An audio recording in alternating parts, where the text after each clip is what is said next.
Hi! I just got done texting one of my friends. Speaking of texting, we are going to review the Emoji movie. I know this movie received a lot of negative reviews and some call this one of the worst movies of 2017, but I liked the film. Let's text this review to YouTube. Because I'm happy, clap along if you feel like a room without a roof. Because I'm happy, clap along if you feel like happiness is the truth. Because I'm happy, clap along if you know what happiness is to you.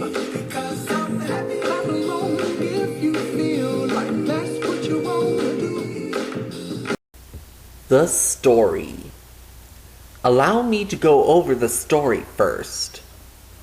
Hidden inside a smartphone, the bustling city of Textopolis is home to all emojis. Each emoji has only one facial expression except for Jean, an exuberant emoji with multiple expressions. Determined to become normal like the other emojis, Gene enlists the help of his best friend High Five and a notorious codebreaker called Jailbreak. During their travels through the other apps, the three emojis discover a great danger that could threaten their phone's very existence. Do I like this film? Well, yes, I do. I told you that earlier. Although most people hate this and call this the worst movie of 2017 and a pile of poop. The animation. Time to go behind the animation. Some call the animation that the animators and artists worked on are garbage. As a proud tradition of Sony Pictures Animation, the animation is conceptually the worst to be inserted in a mainstream animated feature film. The ideas brought up visually would make anyone ask how any executive would think this is acceptable to put it on screen. For example, the only thing they did to design the characters is take an emoji, stick some arms and legs into it, and repeat that with everyone in this film except for a few others that have different styles. As for the backgrounds, eventually with all the app worlds, they start to blend together to bring this generic digital world or genetic real world. The official artwork of the main trio bears a strong resemblance to the final poster for the 2013 film Free Birds. With its nominations for Worst Picture, Worst Director, and Worst Screenplay, the Emoji Movie became the first full-length animated motion picture to receive nominations for those specific categories at the Golden Raspberry Awards. The film is also the first animated film to receive a Razzie Award nomination for screenwriting since the 1996 film The Hunchback of Notre Dame, when the latter film was nominated for Worst Written Film, grossing over $100 million in 1997, losing to the live-action 1996 film Twister. According to T.J. Miller, this is the fastest produced animated film in history. The characters. Let's see what characters are being texted in this film. Jean Mei is a high-spirited and cheerful demeanor, but is quite sensitive, as shown when he is talking to his parents about whether he should work at the text center or not. By nature, he is emotional and has a tendency to change his emotions. However, he has stated that this led to him not fitting in, leading him to be feeling uncomfortable with himself and wanting to act like a proper meh emoji. Then we have High Five, who seems to be a carefree and outgoing through most of the film, most especially when with Jean and Jailbreak. At the first few moments, he was arrogant, desiring to become one of Alex's favorite emojis again after he was dumped by the latter.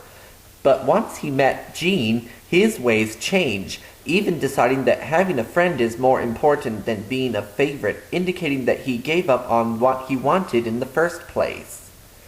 There's also Jailbreak, whose real name is revealed to be Princess Linda. She's a codebreaker emoji that can help Jean and High Five find the source code. She can also use her codebreaker watch to solve any code that she can find in any problem that she can handle in the nick of time. She is a tough, pretty, sly, sarcastic, compassionate, beautiful, and gorgeous girl who can hack her way into anything. She is voiced by Anna Faris, who also voiced Sam Sparks from Cloudy with a Chance of Meatballs. The game obviously thinks you're a candy, even though you're weirdly misshapen, you know?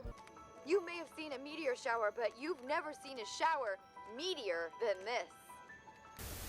Smiler is thought to be kind and pleasant.